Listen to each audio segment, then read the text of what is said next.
오늘 시간에는 십자가의 걸림돌이라는 제목으로 하나님 말씀 증거하도록 하겠습니다. 최근에 넷플릭스에 JMS 정명석 2단에 대한 내용이 올라오면서 큰 파장이 지금 일어나고 있습니다. JMS 2단은 1990년도 초반부터 대학가를 중심으로 서클 활동식으로 퍼져 나갔습니다. 제가 대학교를 다닐 때에도 JMS 그 서클이 활동을 하고 있었습니다. 참 이해가 안 되지요. 서울대, 또 고려대, 연세대, 이화여대 같은 똑똑하고 또 지적인 대학생들이 어떻게 그런 이단에 빠지게 되었는지 참 이해가 안 됩니다. 또 상식적으로 용납되지 않는 성추행과 비상식적인 일들이 저질렀음에도 불구하고 어떻게 그 피해가 그때 그 당시에 심각하게 공론화가 되지 않고 무려 30년이 지나고 난 이제서야 이게 이렇게 사회적으로 공개가 되고 있는지 모르겠습니다. 미주중앙일보를 보면 지금 LA 지역에서도 JMS가 여전히 포교 활동을 하고 있는 것으로 드러나고 있습니다. 그래서 지금 한인교회도 다시 한번 정명석 JMS에 대한 이 이단에 대해서 예의주시하고 있는 상황입니다. 사실 우리들 주변을 보면 십자가의 걸림돌이 되는 것이 너무나 많습니다. 즉 예수님을 믿는데 방해하는 것들이 너무나 많습니다.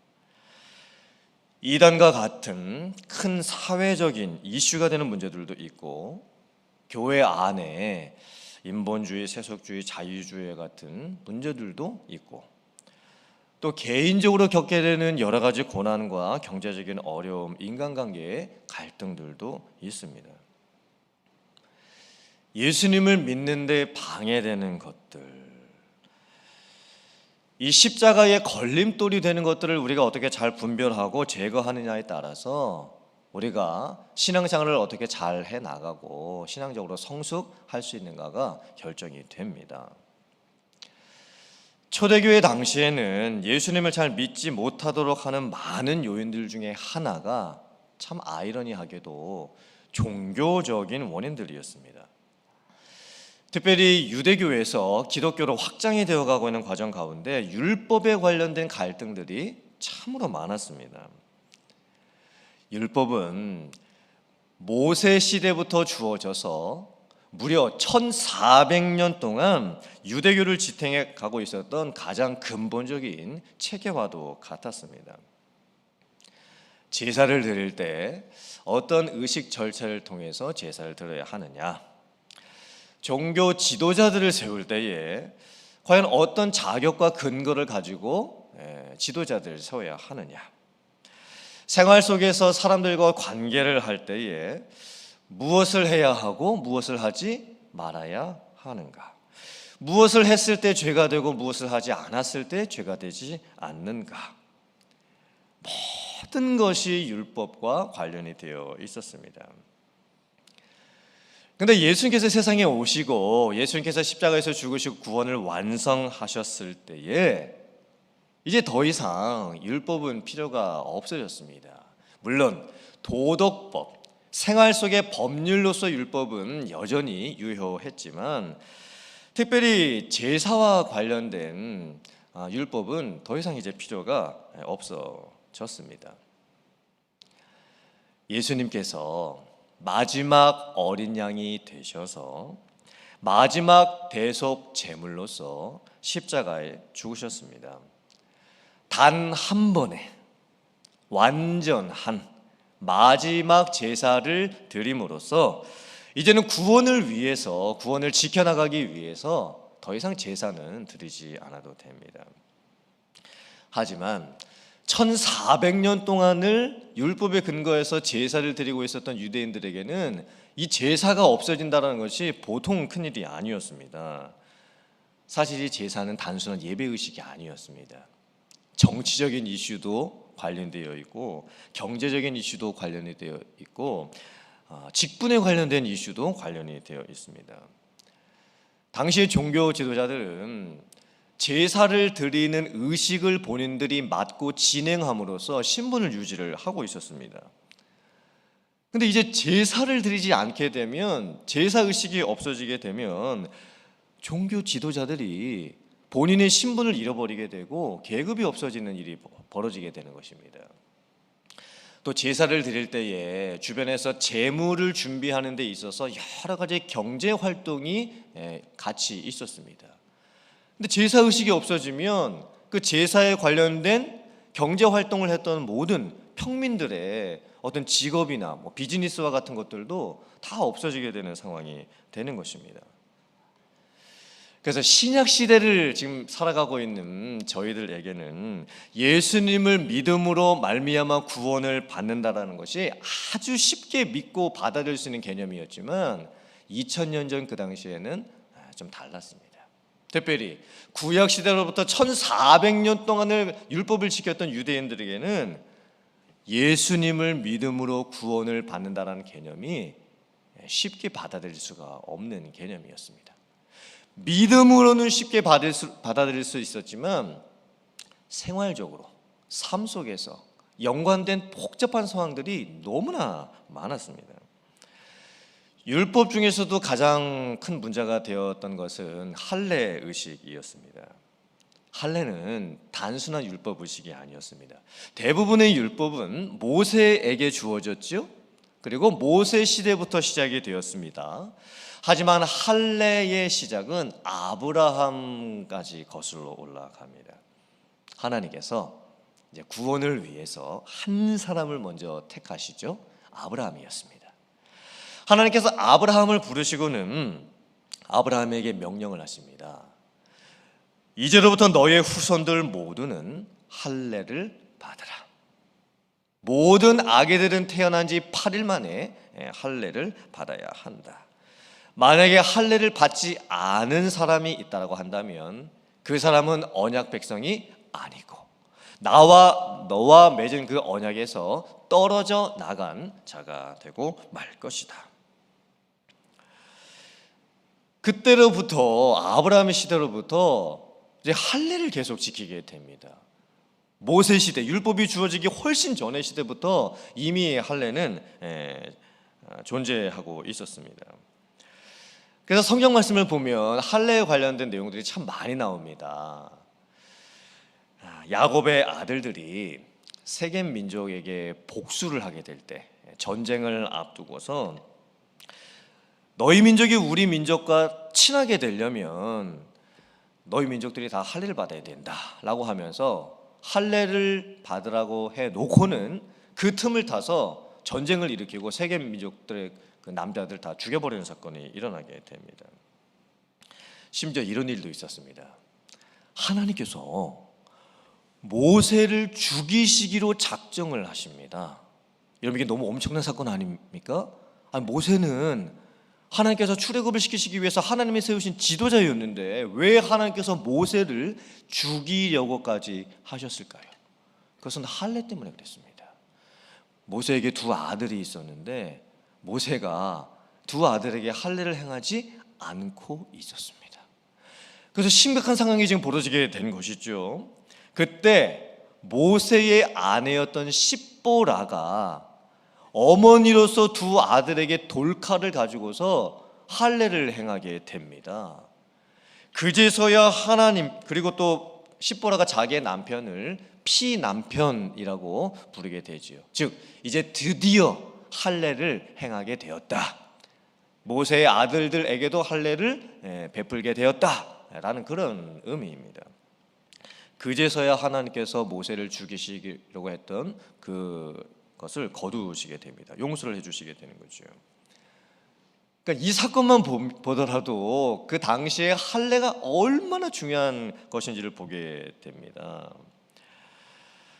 이제 신약 시대가 되었습니다. 예수님이 오시고 십자가 부활이 전해지고 이제 10년의 시간이 흘러갑니다. 그런데 여전히 유대인들 중에서 예수님을 믿고 구원받는 성도들이 할례를 행하고 있었습니다. 10년이 지났는데도 이 할례가 바뀌지를 않고 있었던 겁니다. 심지어는 AD 47년경부터 바울 사도가 제1차 선교 여행을 떠나게 됩니다. 그리고 이방인들에게 복음을 전하게 되죠. 예수님을 전하게 되고 이방인들 중에서도 이제 구원을 받는 사람들이 생기게 됩니다. 그런데 유대인들 중에서 예수님을 믿고 구원받았던 성도들이 이방인들 중에서 예수님을 믿고 구원받은 성도들에게 무엇을 요구하게 되냐면 이방인들도 할례를 받아야 된다. 구원의 증표를 받아야 된다. 그래야지 구원을 받은 것이다 라고 주장을 하게 됩니다. 결국 이 사태를 해결하기 위해서 예루살렘 총회가 열리게 되죠. 그래서 이렇게 결정을 합니다. 이방인들 중에서 예수님을 믿고 구원받은 사람들에게는 할례를 요구할 필요가 없다. 구원의 증표로 할례를 받지 않게 해도 된다. 다만 그들 중에 있는 우상 숭배에 관련된 또 음행과 목매어 죽인 것과 피에 관련된 좀 거룩하지 못한 그들의 습관들은 멀리하라고 가르치는 것이 좋겠다. 그게 예루살렘 총회의 결정이었습니다. 하지만 그러함에도 불구하고 이 초대교회 안에는 계속해서 율법에 관련된 문제들, 할례에 관련된 문제들이 끊임없이 발생을 하게 됩니다. 특별히 갈라디아 지역에 있었던 교회들이 그랬습니다. 이 할례 문제가 갈라디아 지역에 있었던 교회들 가운데 너무 심각하게 드러났던 겁니다. 할례 문제가 십자가의 걸림돌이 되었던 것이죠. 예수님을 잘 믿고 신앙적으로 성숙해 가기 위한 것에 어떤 큰 문제가 지금 되고 말았습니다. 이 문제들을 어떻게 극복을 해 나갈 수가 있을까요? 사실 지금 우리들이 살고 있는 내 개인에게도 교회에도 이 세상에도 십자가의 걸림돌들이 너무나 많습니다. 예수님을 잘 믿는데 방해하도록 하는 것이 너무나 많이 있습니다. 그때 우리들은 그 십자가의 걸림돌을 어떻게 해결을 할 수가 있을까요? 첫째는 진짜가 무엇인지를 확실하게 아는 것입니다. 자, 할례가 불필요하다, 할례는 무의미하다라고 말하는 것보다 더 중요한 것이 무엇이냐면 왜 예수님을 믿어야 구원을 받는가? 왜 예수님에 대한 믿음만으로 구원을 받는데 충분한가? 왜 예수님께서 율법을 완성하셨다라고 하는가? 구원에 있어서 진짜가 무엇인지를 제대로 알고 믿고 고백하는 것이 무엇보다 중요합니다. 여러분, 가짜를 분별해내는 방법은 이게 왜 가짜일까? 라는 것을 파악하는 것보다는 진짜가 무엇인가? 라는 것을 파악하는 것이 더 중요합니다. 그 위조 지폐에 감별 훈련을 할 때에 어떻게 하냐면 위조 지폐 종류가 수도 없이 많죠. 위조 지폐를 만들 때 어느 부분을 이렇게 좀 잘못 만들어내는지 너무나 많은 위조 지폐 종류들이 있습니다. 그래서 위조 지폐들을 보고 감별 훈련을 할 수가 없습니다. 왜냐하면 위조 지폐 종류가 너무나 많기 때문에 그렇습니다. 위조 지폐를 감별할 수 있는 가장 확실한 훈련이 뭘까요?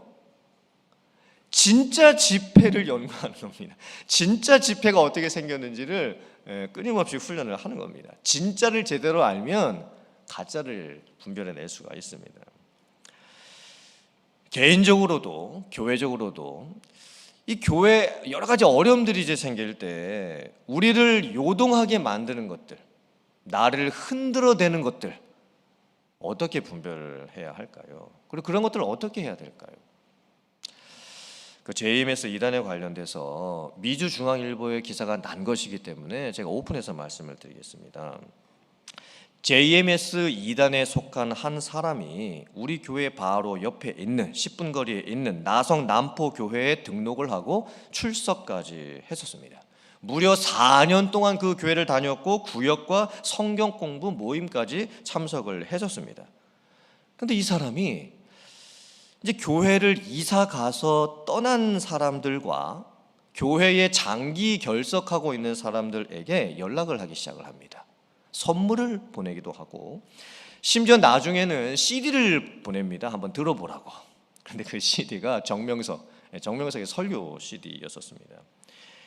결국에는 교회가 이 사건을 분별하게 되고 그 사람을 이제 교회에서 제명시키고 출교를 시키게 됩니다. 여러분, 이 JMS 정명석 이단은 생각보다 우리들 가까이에 있습니다. 이미 한인교회에 퍼져 있을 수 있는 가능성도 충분히 있습니다. 오늘 성경 말씀이 성도들에게 무엇을 하라고 지금 도전을 하고 있습니까? 여러분들께서 지금까지 믿음의 구원을 따라 잘 왔는데 여러분들 주변에서 여러분들을 요동하게 하고 흔들어내는 것들을 잘 분별하고 끊어낼 수 있어야 합니다. 여러분들을 어지럽게 만들어 버리는 주변에 있는 모든 것들을 당장 베어 버릴 수 있어야 합니다. 그리고 여러분들을 흔들어대는 그 사람들은 하나님께서 분명히 심판을 하시게 될 것입니다. 이렇게 지금 고민을 하고 있습니다. 아주 중요한 말씀이죠. 끊어내라는 말씀입니다. 제하여 버리라는 말씀입니다. 무엇이 옳은지 무엇이 잘못된지 잘 분별하고 나서는 그것을 그냥 놔둘 것이 아니라 내 삶에 만약에 하나님이 싫어하시는 것들이 있다고 한다면, 그리고 내 스스로 조금 이게 좀 잘못된 것 같다, 내가 이것을 하지 말아야 되는 것 같은데 라고 느껴지는 것이 있으면 바로 끊어낼 수 있어야 됩니다. 교회 안에 여러 가지 세속적인 문화들이 들어오고 있죠. 그리고 이단의 활동들은 점점 더 교묘해지고 있습니다. 쾌락과 음란의 문화들이 만들어지고 있고 동성애 문제와 마약 문제도 지금 너무나 심각한 상황에 있습니다. 사람들의 성향도 개인주의로 많이 바뀌어가고 있고 인간관계에 어려움을 겪는 것들도 너무나 많고 섬김의 모습들도 너무나 약해져 가고 있습니다. 말씀 훈련, 기도 훈련, 제자 훈련, 성경 공부와 관련된 영적 훈련에 관련된 모습들은 점점 약해져 가고 있고 편의주의, 나태함들은 점점 더 많아져 가고 있습니다. 어떻게 해야 할까요? 첫째는 분별입니다. 무엇이 잘못됐는지. 둘째는 끊어내야 합니다. 바로 잡아야 합니다. 그것을 끊어내지 아니하고 바로 잡아내지 아니하면 결국에는 어느 순간 큰 문제가 발생을 하게 됩니다. 사랑하는 성도님들, 오늘 말씀을 잘 묵상해 보시기를 바랍니다. 그리고 나는 정말 진짜 복음을 확실하게 알고 믿고 있는가 살펴보시기를 바랍니다. 오직 성령 안에서 역사하는 믿음, 그 믿음 위에 굳게 설 수 있는 여러분들 되시기를 간절히 바랍니다. 그리고 내가 자꾸 걸려서 넘어지고 있는 것이 무엇인가를 여러분께서 잘 살펴보시고 십자가의 걸림돌이 되고 있는 그 모든 것들을 잘 제거함으로써 이제 다시는 세상 풍조에 빠지지 않고 이단 등에 빠지지 않고 흔들리지 않고 굳건하게 서서 신앙생활을 잘 해나갈 수 있는 여러분들 다 되실 수 있기를 주님의 이름으로 축원합니다. 아멘.